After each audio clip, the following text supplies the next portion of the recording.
पिछले पार्ट में वीवी और बाकी सभी यू हो और काइतू को तांगसेक दिखाने के लिए आए थे। वैसे तो तांगसेक अभी पूरी तरह से तैयार नहीं है, लेकिन लगभग सारी तैयारियां हो चुकी हैं। यहाँ वो सभी यू हो और काइतू को यहाँ के सारे काम भी समझाते हैं, जैसे कि तांगसेक को inner court and outer part में डिवाइड किया जाएगा और दोनों ही पार्ट्स के अलग अलग काम होंगे।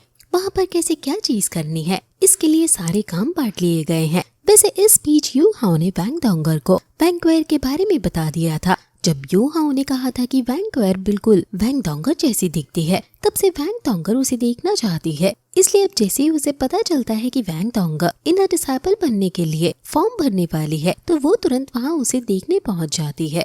अब आगे तो इस पार्ट की शुरुआत में अभी वैंग डोंगर और वैंकवेयर दोनों आमने सामने थे, लेकिन वैंकवेयर यहाँ बिना वैंग डोंगर से कुछ बोले वहाँ से जाने लगती है। तभी यू हाओ उसे रोकता है और कहता है कि तुम्हारा ये मास्क उस दिन मेरे पास रह गया था, लेकिन वैंकवेयर कहती है कि मुझे ये नहीं चाहिए, तुम्हें ये रखना है तो रख लो। और इसके बाद वो वहाँ से चली जाती है। अभी वैंग डोंगर का उसे देखकर रिएक्शन बहुत अलग था। वो यू हाओ से कहती है कि ये मेरी जैसी दिखती है, लेकिन मुझे इसके अंदर से बहुत अजीब एनर्जी महसूस हुई, ये मेरी तरह बिल्कुल नहीं है। अब तभी वहाँ पर टीचर ज़ुओ आ जाती है। वो कहती है कि तुम्हें अजीब फीलिंग आएगी ही, क्योंकि इसके पास सिर्फ एक मार्शल सोल है, लेकिन वो मार्शल सोल बहुत ज्यादा रेयर और पावरफुल है। वो मार्शल सोल ड्रैगन क्लैन से बिलोंग करती है। अब ये सुनकर वैंग डोंगर और यू हाओ दोनों ही बहुत हैरान हो जाते हैं। वैसे यहाँ टीचर ज़ुओ और ज्यादा डिटेल में बात करती है। वो कहती है कि मिस्टर मू के पास जो गोल्डन होली ड्रैगन था वो बहुत ही प्योर ब्लड लाइन से था, लेकिन वैंकवेयर के पास जो गोल्डन ड्रैगन है वो शायद और ज्यादा प्योर है। यहाँ पर अभी उन्हें वैंकवेयर के बारे में बिल्कुल भी ज्यादा इन्फॉर्मेशन नहीं है। वो कह रही थी कि अगर मैं उसे और अच्छे से जान पाई तो शायद ये चीज हमारे कॉलेज के लिए अच्छी होगी। अभी आगे बढ़ते वक्त वो बताती है कि वैंकवेयर एक दूसरे एकेडमी से यहाँ ट्रांसफर लेकर आई है। वो कहती है कि उसे अकेले रहना पसंद है और वो किसी से बात नहीं करती है। अब यू हाओ कहता है कि फिर हम उससे घुल मिल कैसे पाएंगे। इस पर मिस वो कहती है कि अभी कुछ दिन बाद हमारी एकेडमी की तरफ से कुछ डिसाइपल्स को सोल रिंग्स हंट के लिए भेजा जाएगा और मुझे लगता है कि तुम्हें भी सोल रिंग्स की जरूरत है, इसलिए तुम वैंकवेयर के साथ जा सकते हो, क्योंकि वो तब जरूर जाएगी। इस पर यू हाओ और वैंग डोंगर दोनों ही हाँ कर देते हैं। अब सीन सीधा 3 दिन बाद पर शिफ्ट होता है। यहाँ यू हाओ और वैंग डोंगर दीन काई के पास आते हैं। अभी वहाँ पर वैंकवेयर भी खड़ी हुई थी। वैसे वैंग डोंगर कहती है कि क्या सिर्फ हम तीनों वहाँ जा रहे हैं, लेकिन इतने में ही वहाँ किसी के आने की आवाज आती है और तभी वो ऊपर से किसी को उड़ते हुए आते देखते हैं और वो जो भी था वो यहाँ उनके सामने आकर बोलता है कि हम बहुत समय बाद मिल रहे हैं, क्या तुम दोनों ने मुझे मिस किया। ये गोंग यांग था, मतलब इनका सीनियर। वो आगे बढ़ते हुए बताता है कि अब वो आराम से चल फिर सकता है, क्योंकि उसने सोल गाइडिंग टूल से बने हुए प्रोस्थेटिक्स लेग्स लगवा लिए हैं। साथ ही इससे उसकी कल्टीवेशन को भी कोई फर्क नहीं पड़ा है, बल्कि अब वो और ज्यादा स्ट्रॉन्ग हो चुका है। वैसे यहाँ वैंग डोंगर को देखकर वो कहता है कि मानना पड़ेगा, पहले तुम हैंडसम थे लेकिन अब ब्यूटीफुल हो। इन दोनों शब्द में ज्यादा अंतर नहीं है। हालांकि यू हाओ अभी उसे देखते हुए सोच रहा था कि सीनियर ने खुद को दर्द को सहते हुए खुद को और ज्यादा ताकतवर बना लिया है, हमें इनसे इंस्पिरेशन लेनी चाहिए। हालांकि तभी तीन काई कहने लगती है कि बातें बहुत हो गई, हमें जल्द से जल्द स्टार्टो फॉरेस्ट की तरफ निकलना है, वरना रात हो जाएगी। यहाँ वो जल्दी एक दूसरे को इंट्रोड्यूस करते हैं, जिसके बाद गोंग यांग बताता है कि वो 70 लेवल पर है और उसे अपनी 7 सोल रिंग की जरूरत है। अब यू हाओ बताता है कि वो 52 लेवल पर है और वो अपनी 5th सोल रिंग लेने जा रहा है। वैंग डोंगर कहती है कि उसे सोल रिंग की जरूरत नहीं है, उसके पास इनफ सोल रिंग्स है, वो सिर्फ यू हाओ की मदद के लिए जा रही है। अब यहाँ वो सभी वैंकवेयर की तरफ देखने लगते हैं, जिसके बाद वैंकवेयर दूसरी तरफ देखते हुए बहुत रूड तरीके से कहती है कि उसे अपनी 6 सोल रिंग चाहिए और उसके मार्शल स्पिरिट गोल्डन ड्रैगन है।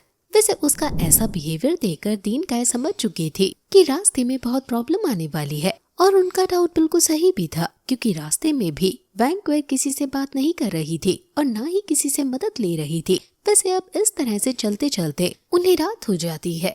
यहाँ वो खाना खाने के लिए रुक गए थे, क्योंकि वो रात में सफर नहीं कर सकते हैं। वैसे वैंकवेयर अभी दूर बैठी हुई थी, लेकिन यू हाओ उसके लिए खाना लेकर जाता है और वो खाना खा लेती है, जिसके बाद अब ये सभी सो गए थे और वैंकवेयर जाग रही थी, क्योंकि किसी एक को नजर रखनी होगी और वो यू हाओ को जागने को कहती है।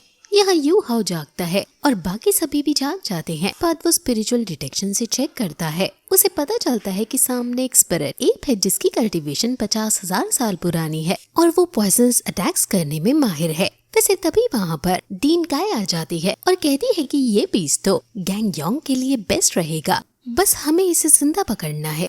अब यहाँ वो यू हाउ को लीडर बनाते हुए वैंक्वर और वैंग डोंगर को उसके साथ भेजती है। यू हाउ को उन दोनों को लीड करना था। वैसे जब गोंग यांग यहाँ आगे बढ़ता है तो दीन काय उसे रोक देती है और कहती है कि इन्हें आगे जाने दो क्योंकि मैं इनका टीम वर्क बिल्ड करना चाहती हूँ। वैसे उन्होंने जैसा सोचा था वैसा कुछ नहीं होता क्योंकि फाइट के दौरान ही वैंक्वर पीछे रुक जाती है और यू हाउ और वैंग डोंगर मिलकर हमला करने लगते हैं।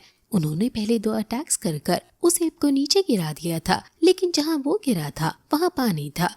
अब अचानक से वो पानी हरा होने लगता है क्योंकि वहाँ एप ने अपना पॉइजनस ऑरा फैलाना शुरू कर दिया था। साथ ही वो उन प्लांट्स को मैनिपुलेट कर सकता है, इसलिए यू हाउ और वैंग डोंगर दोनों ही दूर हो जाते हैं। उसी दौरान वो एप बाहर निकल कर आता है। यहाँ यू हाउ अपने आइस मैजिक से उसे फ्रीज करने की कोशिश करता है, लेकिन उस एप ने उस बर्फ को भी डिस्ट्रॉय कर दिया था। अब वो वैंग डोंगर पर हमला करने ही वाला था, लेकिन उसके ऐसा करने से पहले ही यू हाउ अपनी मेंटल पावर से उस एप पर हमला करता है, जिसके बाद वो एप पागल होने लगा था। इसलिए यू हाउ और वैंग डोंग को भागने का टाइम मिल जाता है। लेकिन इतने में ही वैंक्वर, जो कि अभी तक साइड खड़ी हुई थी, वो आगे आकर उस एप पर हमला कर देती है। यहाँ अभी वो एप पागल हो रहा था, इसलिए वैंक्वर को थोड़ा सा एडवांटेज मिलता है और इसी चीज का फायदा उठाते हुए वैंक्वर उसे खत्म कर देती है। जबकि दीन काय ने कहा था कि उन्हें इस एप को जिंदा पकड़ना है। वैसे अब वहाँ पर गोंग यांग और दीन काय आती है। अभी गोंग यांग इस चीज से बहुत ज्यादा खुश था क्योंकि उसे अब अपनी 7 सोल रिंग मिलने वाली है। लेकिन यहाँ दीन काय अभी बहुत गुस्सा थी। वो यू हाउ के पास आकर उसे कहती है कि क्या तुम टीम को सही तरीके से गाइड करने में कामयाब नहीं हो पाए। इस पर यू हाउ माफी मांगता है और कहता है कि सब मेरी गलती है। लेकिन तभी वैंग डोंगर कहने लगती है कि नहीं, यू हाउ की गलती नहीं है, गलती तो वैंक्वर की है क्योंकि वही हमारी बात नहीं मान रही थी। इस पर दीन काय कहती है कि तुम्हें इस चीज का ध्यान रखना चाहिए कि तुम दोनों तो टीम हो ही, पर तुम्हारी टीम में एक तीसरा मेंबर भी है। तुम तीनों को साथ मिलकर हमला करना था। और इसके बाद अब यहाँ वो वैंक्वर के पास आकर उस पर भी चिल्लाती है और उससे कहती है कि जब उन्होंने ऑर्डर दिया था कि उन दोनों को यू हाउ की बात माननी है, तो उसने यू हाउ की बात क्यों नहीं मानी। इस पर वैंक्वर कहती है कि वो ऑर्डर किसी काम के नहीं थे। जब शुरुआत में हमें रुक कर देखना था तब उन्होंने हमला करना चुना, और जब हम हमला कर सकते थे तब वो बच रहे थे। अब दीन काय को बहुत गुस्सा आता है और वो कहती है तुम भले ही फ्यूचर में एक अच्छी सोल मास्टर बन सकती हो, लेकिन तुम कभी भी एक अच्छी टीम मेंबर नहीं बन पाओगी। इस वजह से मैं तुम्हें श्रेक एकेडमी में ज्वाइन नहीं होने दे सकती क्योंकि तुम अभी इसके लायक नहीं हो। ये सुनकर सभी हैरान हो जाते हैं, लेकिन वैंक्वर कहती है कि मुझे माफ करिएगा, अगली बार से मैं सारे ऑर्डर्स फॉलो करूंगी। ये सुनकर दीन काय कहती है कि बिल्कुल, मैं यही चाहती हूँ। वैसे वहाँ गोंग यांग अभी बहुत खुश था क्योंकि उसे अपनी 7 सोल रिंग मिल चुकी थी। इसलिए अब वो यहाँ यू हाउ के पास आकर उसे थैंक्स कहता है, जिस पर यू हाउ कहता है कि तुम्हें थैंक्स कहने की जरूरत नहीं, हम एक टीम है। वैसे अब ये लोग यहाँ से आगे बढ़ चुके थे। इन्हें चलते चलते अब शाम हो जाती है। तभी दीन काय रास्ते में रुकते हुए कहती है कि बस अब हमें यहीं रुकना होगा क्योंकि इससे आगे ये फॉरेस्ट बहुत खतरनाक हो जाएगा। वहाँ हमें बहुत पावरफुल सोल बीस्ट मिल सकते हैं, इसलिए हम रात में सफर बिल्कुल नहीं करेंगे। अब वो लोग वहीं टेंट लगाते हैं और खाना खाना शुरू कर देते हैं। इस दौरान अभी वैंग डोंगर कहती है कि रात को पहरेदारी पहले कौन करेगा, जिस पर दीन काय कहती है कि आज पूरी रात पहरेदारी यू हाउ और वैंक्वर करेगी। अब वैंग डोंगर कहती है कि आधे टाइम हमें पहरेदारी करने दीजिए, लेकिन इस पर दीन काय कहती है कि नहीं, रात भर ये दोनों ही यहाँ पहरेदारी करेंगे। और अब इतना कहते हुए वो वहाँ से चली जाती है। लेकिन वैंग डोंगर इस बात से गुस्सा थी, पर यू हाउ कहता है कि गलत मत समझो, वो ऐसा इसलिए कह रही है जिससे कि मैं वैंक्वर को टीम वर्क का मतलब समझा सकूं और इससे हम आपस में थोड़े घुलने मिलने भी लगेंगे, जिसके बाद आगे चलकर फाइट में हमें प्रॉब्लम नहीं होगी। अब रात हो जाती है और वो लोग सोने चले जाते हैं। अभी वैंक्वर और यू हाउ बाहर नजर रखने वाले थे। वैंक्वर पहले ही आकर बैठ जाती है और फिर यू हाउ वहाँ बाहर बैठ जाता है। सबसे पहले वो अपने स्पिरिचुअल डिटेक्शन का यूज करता है आसपास देखने के लिए। अभी उसने वैंक्वर को भी स्पिरिचुअल डिटेक्शन से कनेक्ट कर रखा था, इसलिए वो कहती है कि तुम्हारी ये एबिलिटी बहुत काम की है, जिस पर यू हाउ कहता है कि हाँ, तुमने सही कहा। वैसे यहाँ यू हाओ अपने साथ 2 ब्रेड लेकर आया था। एक ब्रेड वो वैंक्वायर को दे देता है। वैंक्वायर कहती है कि तुम मुझसे इतना अच्छे से बिहेव क्यों कर रहे हो, जिस पर यू हाओ कहता है कि हम टीम हैं। हालांकि वैंक्वायर कहने लगती है कि तुम्हारा बिहेवियर बाकियों से अलग है, वो सब ना जाने मुझे क्या समझते हैं। इस पर यू हाओ कहता है कि उन्हें माफ करना, पर वो खुद थोड़े कंफ्यूज हैं क्योंकि तुम बिल्कुल वैंग डोंगर जैसी दिखती हो और वैंग डोंगर ने कहा है कि उसकी कोई बहन नहीं है। पर चिंता मत करो, फ्यूचर में लोग सब समझ जाएंगे। तुम भी अपने पास के बारे में सभी को बता सकती हो।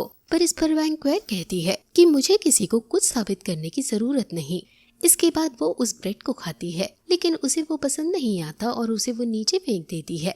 अब एकदम से ये चीज देखकर यू हाओ को बहुत ज्यादा गुस्सा आ गया था, लेकिन यहाँ वो खड़ा होकर चुपचाप उस ब्रेड को उठा लेता है। अभी वैंक्वायर उससे कहती है कि क्या तुम मुझसे लड़ोगे नहीं, जिस पर यू हाओ कहता है कि नहीं, लेकिन वो पूछता है कि क्या तुमने कभी असली भूख महसूस की है, जिस पर वैंक्वायर कहती है कि एक ताकतवर आदमी कभी भूखा नहीं रहता। लेकिन यू हाओ बोलता है कि मैंने इस दुनिया के सबसे पावरफुल इंसान को भूखा देखा है। अब वो यहाँ उस ब्रेड को खाते हुए अपना पूरा बचपन उसे बताता है।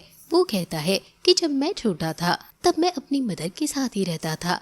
मेरे फादर हमारे साथ नहीं थे, पर हम खुश थे। मेरी मदर दूसरों के घर काम किया करती थी। वो 12 महीने दूसरों के घर का काम कर कर रोज मेरे लिए एक ब्रेड का टुकड़ा लाती थी। मैंने कभी उन्हें वो ब्रेड खाते हुए नहीं देखा, लेकिन वो मेरे लिए जरूर ब्रेड लेकर आती थी। हमारी लाइफ बहुत मुश्किल थी, लेकिन हम खुश थे। पर ये खुशी ज्यादा टाइम तक नहीं चली। मुझे पता चला कि मेरी मदर ड्यूक मैंशन में काम करती है, जहाँ वहाँ के लोग उन्हें बहुत टॉर्चर और परेशान किया करते थे, लेकिन फिर भी खाने के लिए वो काम करती रही। मगर एक दिन उन्हें काम से निकाल दिया गया।